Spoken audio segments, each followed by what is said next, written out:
Bonjour, bonjour Aurore, Aurore Bachet qui nous fait le plaisir d'être aujourd'hui l'invité de l'interview thérapeute sur Zen Zone TV, la chaîne télé Médecine douce, forme, bien-être et santé. Bonjour Aurore. Bonjour Michel. Alors Aurore, la question un petit peu fil rouge dans cette émission, dans nos interviews, qui est Aurore Bachet? Qui est Aurore Bachet? Belle question.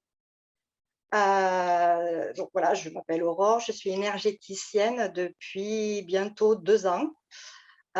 Et ça ne se voit pas, mais je suis une ancienne timide. Voilà, je me suis soignée. Et aujourd'hui, en fait, j'aide les personnes par le biais des outils dont je dispose à être à l'aise avec leurs émotions, leur mental, leur physique. D'accord.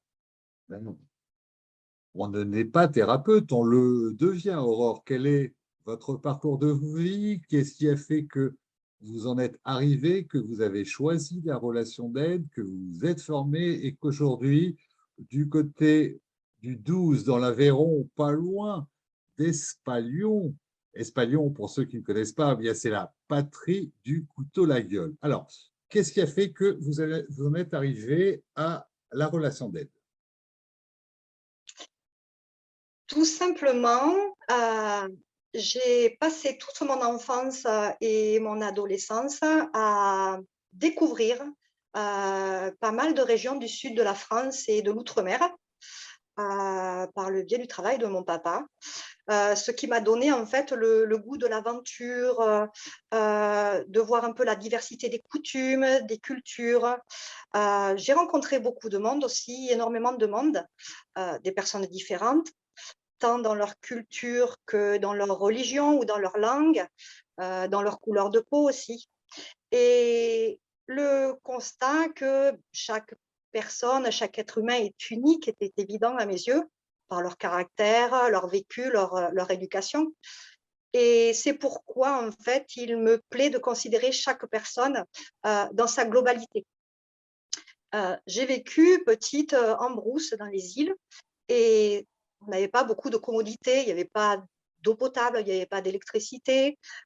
Et on apprend très, très vite à se connecter en fait à l'essentiel, à faire avec les moyens du bord. Du coup, mon attrait pour la santé au naturel a émané de cette époque de ma vie. Le fait de se soigner le plus naturellement possible, de vivre le plus naturellement possible aussi. Après, lorsque j'étais jeune adulte, j'ai été à l'école d'infirmière et ça fait maintenant 23 ans que je suis infirmière. Et donc, je suis restée dans cette continuité-là d'aider la personne, de considérer la personne en globalité.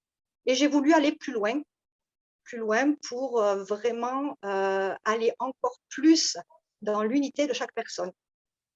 Voilà. Justement, quelle formation avez-vous suivi, Aurore?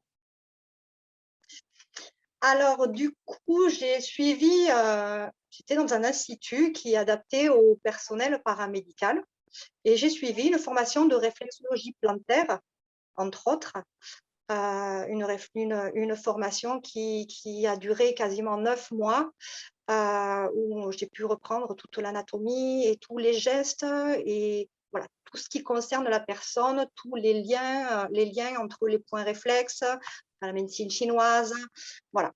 Ensuite, j'ai fait un peu d'acupression aussi, l'acupression sur le corps entier, que je propose justement aux personnes qui sont chatouilleuses, voilà, qui ne veulent pas trop qu'on leur tripatouille les pieds. J'ai fait aussi une formation d'hypnose, justement toujours pour essayer de traiter en fait les mots dans leur globalité. Et Hypnose ericksonienne? exactement. D'accord. Donc, hypnose, réflexologie, vous faites du magnétisme également. Oui, depuis quelque temps, je développe mon magnétisme. On a tous du magnétisme, hein, ce n'est pas un don, Tout à fait. c'est une capacité, on va dire. Et depuis quelque temps, je le développe parce que je me rends compte que j'aime à l'utiliser aussi en complément des autres outils que j'ai. C'est complémentaire, ça se marie très très bien. Et voilà, pour l'instant, voilà, je le développe de plus en plus et j'avoue que c'est très plaisant aussi pour moi et pour les personnes qui reçoivent. Je crois savoir que vous appréciez également les huiles essentielles. Exactement, les huiles essentielles se marient très très bien, notamment au niveau des massages, où c'est vrai qu'on crée une ambiance un peu spéciale, un peu cocooning. Et certaines huiles essentielles aussi sont intéressantes pour régler les maux émotionnels, pour détendre les jambes, pour activer la communication, pour certaines phobies. Donc voilà, c'est quelque chose que j'utilise tous les jours. Les gens qui aimeraient se détendre et qui sont peut-être un petit peu loin de vous, un petit conseil, quelle huile essentielle leur conseillez-vous, qui peuvent d'ailleurs se procurer en pharmacie? Exactement, en pharmacie, en demandant bien conseil aux pharmaciens. Moi, je ne suis pas pharmacien, je ne suis pas médecin, je n'ai aucun rôle de prescription. Juste un conseil pour se détendre, 2 huiles essentielles qui sont, d'après moi, très, très intéressantes, sont le petit grain bigarade et le lavandin ou la Et le lavande, suivant ce lavande. qu'on trouve. D'accord. Voilà. Vous comptez suivre d'autres formations pour avoir encore plus d'outils à votre disposition? Alors pour l'instant, je dirais non parce que j'aime faire les choses euh, concrètement comme il faut et essayer d'aller vraiment au bout de chaque chose. Après, dans quelques temps, évidemment que j'y retournerai en formation, puisque quand on tombe dans la marmite des médecines douces, ben, on ne peut pas s'arrêter. On est toujours attiré par d'autres pratiques. Donc voilà, pour l'instant, non, mais plus tard, je pense oui. Pratique supplémentaire qui vous plairait? Une formation supplémentaire qui me plairait, il y a la thérapie par la couleur qui est très intéressante, la thérapie par la musique aussi. Moi, je suis moi-même musicienne et je me rends compte au quotidien que la musique adoucit les mœurs. Et c'est bien connu. Et c'est bien connu. Alors, Aurore, quel est votre champ d'application? J'imagine qu'il doit être très large, vu la quantité d'outils que vous maîtrisez, dont vous disposez. Voilà. À- De quelle manière, pour quels mots, pour quelles problématiques euh, vous pouvez aider, accompagner, guérir souvent les gens? Alors, je dispose de pas mal d'outils, c'est vrai. Maintenant, ils sont tous complémentaires. Je vais pouvoir traiter certains mots avec n'importe quel outil dont je dispose. Mon champ d'application, c'est tout ce qui va être douleur, les douleurs diverses, en passant par le coup qu'on vient de recevoir, une migraine, de l'arthrose, le mal de dos, notre fameux mal de dos, mal du siècle, mais aussi les phobies, donc les phobies scolaires, les phobies des insectes, les addictions, le tabac, l'alcool, le poids, et après, tout ce qui va être mots émotionnels, j'entends par là la charge mentale, la dépression. Voilà. C'est une liste non exhaustive, évidemment, mais voilà tout ce que, tout, voilà, tous les domaines sur lesquels je peux intervenir avec mes outils. D'accord. Et alors, en fonction de la demande, de l'attente du consultant, est-ce que vous privilégiez une technique, une pratique, une spécialité plutôt qu'une autre, je ne sais pas, le magnétisme ou l'hypnose ou la réflexologie, ou alors vous faites un mix de vos outils? Au premier contact par téléphone, je demande un petit peu aux futurs consultants ce qu'ils attendent, la raison pour laquelle ils viennent me consulter. En fonction de là, si eux verbalisent et me disent je veux tel outil, il n'y a aucun souci. Maintenant, il faut savoir que 90% des consultants me demandent mon avis et d'un commun accord avec eux, on décide ensemble justement de l'outil ou des outils qu'on mettra en place. De toute manière, rien ne se fait sans l'accord du consultant, bien évidemment. Bien évidemment. Alors, Aurore, je suis consultant, je suis dans le 12, dans l'Aveyron. J'ai envie de venir voir Aurore Bachet. Comment se déroule donc une consultation, une thérapie? Quelle est la fréquence des consultations? Comment cela se passe avec vous, Aurore? La fréquence des consultations, elle est déterminée au préalable si je le juge nécessaire dès le premier contact pour qu'il n'y ait pas de surprise pour le consultant.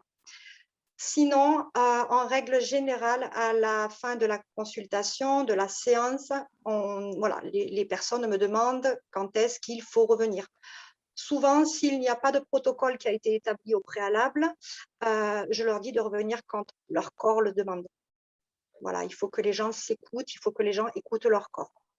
Une séance, elle se déroule, elle commence déjà à la prise de contact par téléphone. Ensuite, je reçois les gens au cabinet et on fait une anamnèse, donc un interrogatoire. Hein. J'aime pas trop le mot interrogatoire, mais bon, une On peut faire anamnèse. la découverte. La découverte. Exactement, voilà, exactement. Savoir un petit peu qui ils sont, savoir pourquoi exactement ils viennent me consulter. Donc, on approfondit les choses, on essaye de comprendre un petit peu le pourquoi du comment, au niveau émotionnel surtout. Et ensuite, les gens montent sur ma table. Et là, donc, du coup, en réflexologie, pour parler de la réflexologie, je vais commencer par détendre les pieds. On fait une bonne séance de relaxation pour prendre la prise de contact avec la personne. Et ensuite, je vais justement appuyer avec mes doigts sur certaines zones du pied. Donc, il y a 7200 terminaisons nerveuses sous le pied. Les zones sont en lien avec un organe ou une émotion ou une fonction du corps humain. Et en fonction de mon diagnostic, entre guillemets, avec mes doigts, je vais réussir à trouver des zones de tension et lever les blocages. D'accord. Et vous enchaînez, donc, vous ne faites pas une séance de découverte avec peut-être l'explication de vos pratiques, parce que les gens qui viennent vous voir ne sont pas forcément initiés, ne savent peut-être pas ce qu'est l'hypnose, comment ça fonctionne, ou la réflexologie. Vous enchaînez avec la réflexologie. Les séances découvertes, j'en fais de temps en temps, on va dire en ponctuel, où je vais proposer justement par le biais de mes sites de faire découvrir la réflexologie aux gens. Maintenant, quand les consultants viennent au cabinet et qu'ils n'ont jamais fait ces séances-là, qui ne connaissent pas mes outils, évidemment que je prends un petit moment pour leur expliquer où on va, ce qu'on va faire, ce qu'ils vont ressentir, les bienfaits qu'il y aura, évidemment. Comment les choses vont se passer, effectivement. Alors, qui sont vos consultants? Plutôt des femmes, plutôt des hommes? Est-ce que vous recevez les enfants, les ados, les adultes, les personnes un peu plus âgées, en entreprise, des ateliers, des groupes? Dites-nous tout ça, Aurore. Mes consultants, ma plus jeune consultante a 3 ans et demi maintenant, je pense, 3 ans et demi. Je reçois des enfants, évidemment, hein, pour des problèmes de comportement à l'école, pour des problèmes d'hyperactivité, des problèmes de pipi au lit, essentiellement, des problèmes d'eczéma. Ensuite, je reçois, je pense, 70% de femmes, 30% d'hommes, de tout âge. De tout âge. Mon consultant le plus âgé doit avoir 85 ou 86 ans. Voilà, Alors vous, c'est un régulier qui a pris ses petites habitudes. d'accord. Alors vous parlez d'une petite fille, c'est ça, de 3 ans et demi. Ce n'est Exactement. ce n'est pas trop jeune. Vous lui prodiguez quoi comme soin à 3 ans et demi? Cette petite, à 3 ans et demi, a bénéficié d'une séance d'hypnose spécialement pour les enfants, pour un problème d'énurésie, donc de pipi au lit. D'accord. Après, on peut faire de la réflexologie sur des nourrissons. auquel cas, j'apprends à la maman à masser son bébé sur des points spécifiques pour les dents, pour les problèmes gastro, pour le sommeil. Voilà, là, je fais vraiment de la formation aux mamans pour qu'elles puissent gérer en temps réel leur nourrisson. Quels sont vos modes de consultation? Vous parlez de cabinet, donc vous recevez chez vous au cabinet. Vous faites peut-être du domicile ou de la téléconsultation? Je fais essentiellement du cabinet, c'est-à-dire que les gens se déplacent, voilà, dans mon cabinet. Maintenant, je fais aussi du domicile et notamment à Espalion, ce qui est intéressant, c'est que nous sommes sur le chemin de Saint-Jacques-de-Compostelle. Donc, nous avons énormément de marcheurs et il m'arrive très, très fréquemment de me déplacer dans les gîtes pour aller soigner des pieds bien échauffés. Ben, Ensuite, j'imagine. oui, ensuite, au niveau magnétisme, il m'arrive de faire sur photo quand les gens ne peuvent pas se déplacer. Je privilégie un contact physique, mais je sais que quand les gens sont loin, je peux aussi intervenir sur photo. Et ensuite, la téléconsultation, bientôt. On attend la fibre, donc Dans bientôt, la vie. bientôt. Oui. Parfait. Alors, bientôt, bientôt, quels sont vos projets, Aurore? Vous avez des petites idées, des choses, des envies? Vous pensez à quoi? Mon projet actuellement est l'habilitation d'une nouvelle pièce pour mon cabinet. Une pièce qui sera vraiment beaucoup plus fonctionnelle parce que c'est vrai que là, avec la pandémie qui nous tracasse un peu depuis quelques mois maintenant, je n'ai pas pu avoir le cabinet comme je le voulais.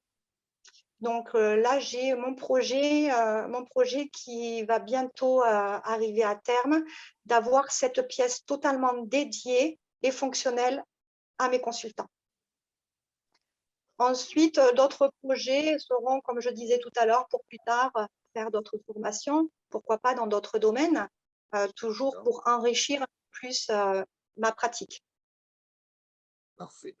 Donc voilà, si vous avez mal aux pieds, si vous parcourez, si vous faites le chemin de Saint-Jacques-de-Compostelle, si vous avez envie et besoin peut-être de découvrir l'hypnose, le magnétisme, l'acupression et les conseils en aromathérapie d'Aurore, si en plus vous êtes dans le 12, dans l'Aveyron, proche d'Espalion ou un peu plus loin, eh bien écoutez, Aurore Bercher vous y attend.